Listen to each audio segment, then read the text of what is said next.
I hope guys आप जैसे भी हो सेफ हो, बट ये कहानी सुनने के बाद सेफ ना भी हो। तो आइए अब हम शुरू करते हैं। ये घटना है लखनऊ के भूला हुआ मकान का। रात के 12 बजे थे और लखनऊ के सड़कों की ट्रैफिक थम चुकी थी और सिर्फ स्ट्रीट लाइट की हल्की रोशनी फैल रही थी। रोहित, जो अभी अभी नौकरी के तलाश में लखनऊ आया था, अपने दोस्तों से सुना करता था पुराने चारबाग रेलवे स्टेशन के पास जो मकान है उधर कोई नहीं टिक पाता। जो भी वहाँ रात बिताता है या फिर गायब हो जाता है या फिर पागल लौट कर आता है।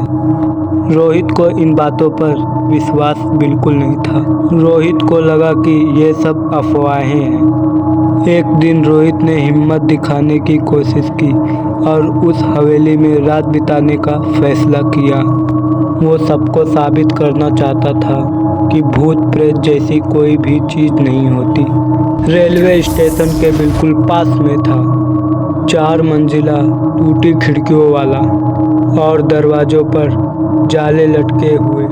जैसे ही रोहित ने दरवाजे को धक्का दिया वैसे ही दरवाज़ा चरमराते हुए टूट गया। अंदर बिल्कुल अंधेरा था, बट हल्की हल्की गंध आ रही थी। उसने मोबाइल की टॉर्च ऑन की और भीतर कदम रखा और सीढ़ियों पे चलते ही उसे ऐसा लगा कोई और भी उसके साथ चल रहा है। हर बार जब वो रुकता तो आवाज़ भी रुक जाती। अचानक ऊपर से एक बल्ब अपने आप जल उठा। जैसे ही रोहित ने ऊपर देखा तो उसे ऐसा लगा कि किसी औरत की परछाई रेलिंग से मुझे देख रही है। पर जब वो ऊपर भागकर पहुंचा तो वहां कोई नहीं था। सिर्फ टूटी हुई खिड़कियों से ठंडी हवा आ रही थी। कमरों के दीवारों पर खून जैसे दाग थे और फर्श पर बिखरे हुए अखबार पड़े हुए थे। और तुरंत रोहित की नज़र एक अखबार पे पड़ी जिसपे 15 साल पहले की हेडलाइन छपी थी। चारबाग कॉलोनी में रहस्यमय मौत और पूरी फैमिली लापता। रोहित अब डरने लगा था। उसने बाहर निकलने का सोचा, लेकिन नीचे उतरते ही दरवाज़ा अपने आप बंद हो गया। रोहित दरवाजे को चाहे जितना धक्का मारता पर दरवाज़ा हिला तक नहीं। अचानक सीढ़ियों से आवाज़ आई। धीरे धीरे सीढ़ियाँ चरमराई और किसी के कदम उसके पास आने लगे। रोहित टॉर्च लेकर देखता है तो उसके सामने एक औरत खड़ी थी। सफ़ेद साड़ी में, चेहरा काला धुंधला और आंखें चमकती हुई। वो औरत धीरे धीरे मुस्कुराने लगी और फिर उसकी चीख से पूरा मकान गूंज उठा।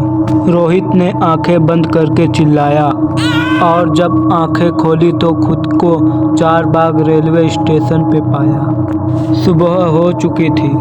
उसके हाथ पैर पे गहरे निशान थे, जैसे किसी ने पकड़कर खींचा हो। उसने स्टेशन मास्टर से पूछा, ये सब कैसे हुआ? स्टेशन मास्टर ने बस उस लड़के से इतना कहा कि तुम खुश नसीब हो जो सही सलामत वापस लौट आए। उस मकान में 15 साल पहले जिस परिवार की मौत हुई थी उसकी आत्माएं अभी भी वहीं भटकती है। हर साल वहाँ कोई ना कोई फंसता है। बहुत कम ही लोग वहाँ से बचकर आते हैं। रोहित कभी उस मकान के तरफ नहीं गया, लेकिन आज भी लखनऊ में रात को अगर कोई उस तरफ जाता है तो मकान से किसी के रोने और पायल की आवाज़ आती है। तो ये थी हमारे लखनऊ के भूला मकान की कहानी। अगर आपको ऐसी और भी कहानी सुननी है तो हमसे जुड़े रहने के लिए हमें सब्सक्राइब कर दें।